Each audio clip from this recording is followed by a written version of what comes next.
हाँ जी, ये देखिए अब इसमें ये आपके नॉर्थ ईस्ट की N8 की एंट्री दे रखी है।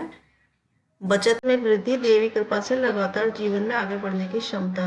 यानी कि इस लाइन से हमें क्लियर दिख रहा है कि N8 में यदि एंट्री होगी तो हमें पैसा खूब आएगा, क्योंकि जीवन में लगातार आगे बढ़ने की क्षमता, बचत में वृद्धि। अगर हमारी सेविंग बढ़ रही है इसका मतलब हमारी लाइफ अच्छी चल रही है। ठीक है, लेकिन आगे यदि आप इस चीज़ को एक्सेप्ट करें कि नॉर्थ ईस्ट है, नॉर्थ ईस्ट में हमारी दो एंट्री हैं, N8 और E1, दो एंट्रीज हैं इसमें। ठीक है, तो N8 की एंट्री क्या देती है? अधिक बैंक बैलेंस। यानी कि बैंक बैलेंस तो होता है, पैसा तो होता है, लेकिन किसके थ्रू होता है? चेक के थ्रू होता है।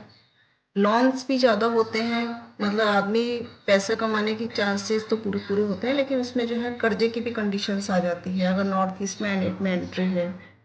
तो ये दोनों तरीके से देखी जाती है कंडीशन, लेकिन पैसा आता है। ठीक है, लेकिन इसके साथ ही दूसरी एंट्री क्या हो गई नॉर्थ ईस्ट में? E1 की। E1 क्या है? Fire accidents. लड़कियों का जन्म भी ज़्यादा होता है इस एंट्री से, और फायर एक्सीडेंट भी बहुत ज़्यादा होते हैं हमेशा। या तो जो आपकी गाड़ी के एक्सीडेंट होते रहते हैं, या घर में कोई एक्सीडेंट्स होते रहते हैं, आग लगती रहती है घर में, ऐसे कुछ ना कुछ जो है रिलेशंस बना रहता है फायर से रिलेटेड आपकी लाइफ में। तब आप ये देखिए कि अगर आपके नॉर्थ ईस्ट की एंट्री है, पैसा भी खूब आ रहा है लेकिन एक्सीडेंट भी खूब हो रहे हैं। ठीक है, अब आपने जो है मकान लिया, कोई हाउस लिया या कोई फ्लैट लिया, कोई प्लॉट लिया, उसमें नॉर्थ ईस्ट की एंट्री है, तो आप जो है बहुत हंसी हंसी खुशी खुशी आप नॉर्थ ईस्ट की एंट्री आपने ले ली, और आपका पैसा भी खूब अच्छा खासा आ रहा है, कोई दिक्कत नहीं है। लेकिन कंडीशंस क्या होती है कि आपके एक्सीडेंट्स भी हो रहे हैं। ठीक है, तो अब उस कंडीशंस में आप क्या कहोगे कि हमारे नॉर्थ ईस्ट की एंट्री है फिर भी हमें प्रॉब्लम्स क्यों हो रही है? हमें ये नहीं पता। ठीक है, आपके जो अपने आप से जो क्वेश्चंस रहेंगे, या हो सकता है लोगों से भी क्वेश्चंस आप करें कि हमारी नॉर्थ ईस्ट का हमने एंट्रेंस लिया है, उसके बावजूद भी इतनी प्रॉब्लम्स क्यों हो रही है, हम ये समझ ही नहीं पा रहे हैं। उसका कारण यही है कि N8 की एंट्री तो आपको पैसा देगी, लेकिन E1 की एंट्री आपको नुकसान देगी। ठीक है, तो उस कंडीशंस में आपको यदि नॉर्थ ईस्ट का आपने एंट्रेंस का जो है घर लिया है, तो आपको क्या करना है? N8 की एंट्री को तो जो है आपको रखना है, और लेकिन E1 की एंट्री को आपको ब्लॉक करना होगा। ब्लॉक किससे करना है मैं आपको बता ही चुकी हूँ पहले।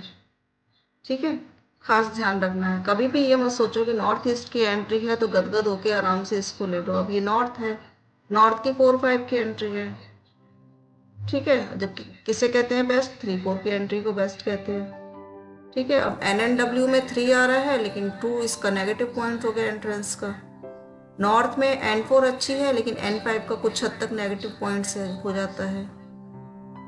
सभी में ये कंडीशंस है, लेकिन नॉर्थ ईस्ट का आप खास ध्यान रखें। नॉर्थ ईस्ट की अगर एंट्री आप बेफिक्र होकर ले रहे हैं तो उसमें बिल्कुल खास ध्यान रखें। बार बार कहा जा रहा है, ये मत सोचिए कि ईशान कोण है, वास्तु पुरुष का सर है, बहुत शुद्ध जगह है, तो इसे बेझिझक होकर ले लीजिए, कोई दिक्कत नहीं है। लेकिन E1 की एंट्री भी यदि इसमें आ रही है और आपको एक्सीडेंट केस हो रहे हैं, तो आपको इसको ब्लॉक करना बहुत जरूरी है। खास इस चीज़ का मोटिव रखें।